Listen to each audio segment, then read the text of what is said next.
महाराष्ट्र के धुले में एक चुनावी रैली के समय राहुल गांधी ने पुलवामा हमले पर पीएम पर एक बार फिर निशाना साधा। पीएम के विपक्ष पर किए गए हमलों का जिक्र करते हुए राहुल गांधी ने पीएम पर पुलवामा मुद्दे का सियासी फायदा उठाने का आरोप लगाया। प्रधानमंत्री पुलवामा में बम फटता है, मीडिया को कहते हैं हिंदुस्तान एक साथ खड़ा है, और फिर कांग्रेस पार्टी विपक्ष पर आक्रमण करते हैं। उसी समय हिंदुस्तान के प्रधानमंत्री 5 मिनट भी अपने पब्लिक रिलेशंस को, अपने पीआर को छोड़ नहीं सकते। पुलवामा हमले के बाद हुई अलगाववादी नेताओं की गिरफ्तारी के बाद केंद्र सरकार ने अलगाववादी संगठन जमाते इस्लामी को बैन किया।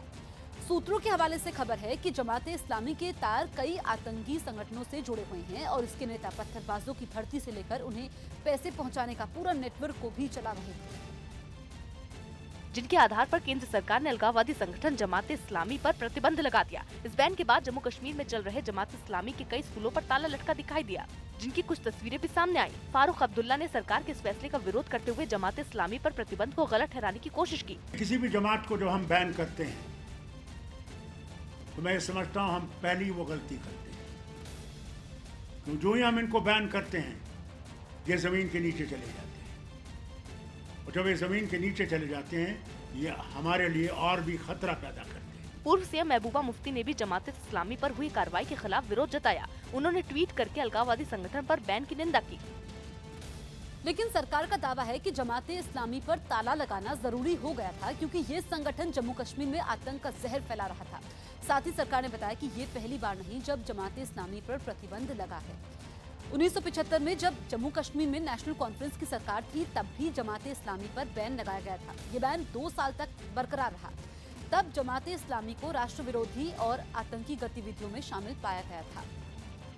बढ़ते हैं आगे, रुक करते हैं अगली खबर का। पाकिस्तान पर हुई एयर स्ट्राइक के बाद देश भर में जारी हाई अलर्ट के बीच दिल्ली के पास फरीदाबाद से भारी मात्रा में सेना में इस्तेमाल होने वाला गोला बारूद मिलने पर हड़कंप मच गया। जिनके पास AK-47, इंसास राइफल जैसे हथियारों में इस्तेमाल होने वाली 1700 गोलियां और करीब 85 किलो कारतूस के खोल बरामद करने का दावा किया। यही नहीं, पुलिस ने पकड़े गए लोगों की निशानदेही पर 5 बम भी मिलने का दावा किया। जितने भी कारतूस हैं ये सारे जो आर्मी में जनरली यूज होते हैं, जैसे कि AK-47 है, इंसास है, उसके कार्ट्रिजेस ज्यादा हैं। शुरुआती जांच के बाद पुलिस ने बरामद किए गए हथियारों की जानकारी सेना को देने का दावा किया और गिरफ्तार किए गए संदिग्धों से पूछताछ में हथियारों के अवैध कारोबार का पर्दाफाश होने की उम्मीद जताई। फोर्ब्स इंडिया ने विमेन पावर ट्रेल ब्लेजर्स नाम से एक लिस्ट जारी की है जिसमें उन महिलाओं के नाम शामिल है जिन्होंने अलग अलग क्षेत्रों में अपने दम पर अपनी पहचान बनाई। फोर्ब्स इंडिया की इस लिस्ट में पहला नाम प्रियंका चोपड़ा जोनस का है जिन्होंने एक एक्टर और बिजनेस वुमेन के तौर पर दुनिया में अपनी पहचान बनाई।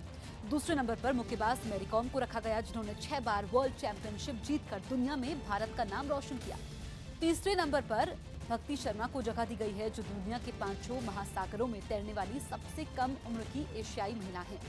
फोर्ब्स इंडिया की इस लिस्ट में भारत की पहली महिला कमांडो ट्रेनर डॉक्टर सीमा राव भी शामिल है। इस लिस्ट में सुप्रीम कोर्ट की वकील मेनका गुरुस्वामी भी हैं जिन्होंने धारा 377 को खत्म करने की लड़ाई में अहम भूमिका निभाई। भारत पाकिस्तान सीमा पर तनाव और देश के ताजा हालात के बीच मुख्य चुनाव आयुक्त सुनील अरोड़ा ने साफ कर दिया कि लोकसभा चुनाव तय समय पर ही होंगे। मौजूदा स्थिति में जैसे कि देश में हालात हैं और भारत पाक सीमा का एक विशाल विवाद है, क्या चुनाव आयोग समय पर चुनाव कराने में सक्षम है? क्योंकि आपको चुनाव सुरक्षा बलों की निर्भरता काफी है इसमें। चुनाव आयोग पूर्णतः सक्षम है और चुनाव समय पर होगा। दिल्ली में कार्यक्रम के समय केंद्रीय परिवहन और राजमार्ग मंत्री नितिन गडकरी ने दिल्ली, फरीदाबाद और नोएडा को जोड़ने वाले एक एक्सप्रेसवे की आधारशिला रखी। इस एक्सप्रेसवे के बन जाने से दिल्ली NCR के लोगों को ट्रैफिक जाम की समस्या से छुटकारा मिल जाएगा।